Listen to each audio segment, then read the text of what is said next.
ದೇಶದಲ್ಲಿ ಮೋದಿಯವರನ್ನು ಟೀಕೆ ಮಾಡುವ ಒಂದು ಅಂಶದ ಕಾರ್ಯಕ್ರಮ ಆಗಿತ್ತೇ ವಿನಃ ಕೇಂದ್ರ ಸರ್ಕಾರದ ಯಾವ ನೆರವನ್ನು ಅಥವಾ ಯಾವ ಯೋಜನೆಯನ್ನು ಒಂದೇ ಒಂದು ಕ್ಷಣವೂ ಸ್ಮರಿಸುವಂಥ ಕೆಲಸವನ್ನು ಸನ್ಮಾನ್ಯ ಮುಖ್ಯಮಂತ್ರಿಗಳಾಗಲಿ ಹಿರಿಯ ನಾಯಕರಾದಂಥ ಖರ್ಗೆ ಅವರು ಒಬ್ಬರು ನಾಯಕರುಗಳು ಮಾಡಲಿಲ್ಲ.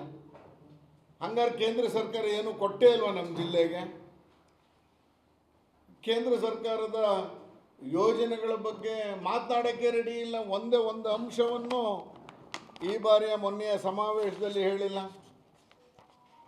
ನೋಡಿ, ಮೈಸೂರು ಜಿಲ್ಲೆಗೆ ಕೇಂದ್ರ ಸರ್ಕಾರ ಕೊಟ್ಟಿರುವಂಥ ನ್ಯಾಷನಲ್ ಏನು ನಮ್ಮದು ಹೈವೇ ಅಥಾರಿಟಿ 275ನ ರಾಷ್ಟ್ರೀಯ ಹೆದ್ದಾರಿ ಏನು ಬರ್ತಾ ಇದೆ, ಅದಕ್ಕೆ 2502 ಕೋಟಿ ರೂಪಾಯಿಗಳನ್ನು ಕೇಂದ್ರ ಸರ್ಕಾರ ಕೊಟ್ಟಿದೆ. 2502 ಕೋಟಿ.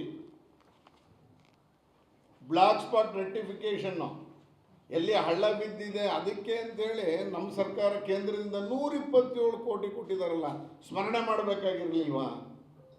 ಒಟ್ಟು ಬರೀ ರಾಷ್ಟ್ರೀಯ ಹೆದ್ದಾರಿಗೇನೆ 2629 ಕೋಟಿ ರೂಪಾಯಿಗಳನ್ನು ನಮ್ಮ ಜಿಲ್ಲೆ ಕೊಟ್ಟಿದ್ದಾರಲ್ಲ, ಹೇಳಬೇಕಾಗಿತ್ತಲ್ವ? ಹಂಗಾರೆ ಆಯಿತು. ಲಕ್ಷ್ಮಣ ತೀರ್ಥ ಹುಣಸೂರಲ್ಲಿ ಸೇತುವೆ ನಿರ್ಮಾಣ ಮಾಡ್ತಾ ಇದ್ದಾರೆ.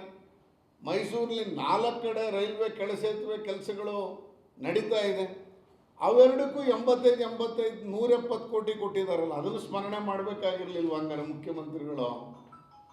ಹಂಗಾರೆ ಯಾವ ಯೋಜನೆಯೂ ಮೈಸೂರು ಜಿಲ್ಲೆಗೆ ಕೇಂದ್ರ ಸರ್ಕಾರ ಕೊಟ್ಟೇ ಇಲ್ಲ ಅಂತ ತೀರ್ಮಾನ ಮಾಡಿಕೊಂಡು ಸಮಾವೇಶವನ್ನು ಎದುರಿಸ್ಬಿಟ್ರ? ಹಂಗಾರೆ ಮಾಡಿಬಿಟ್ರ?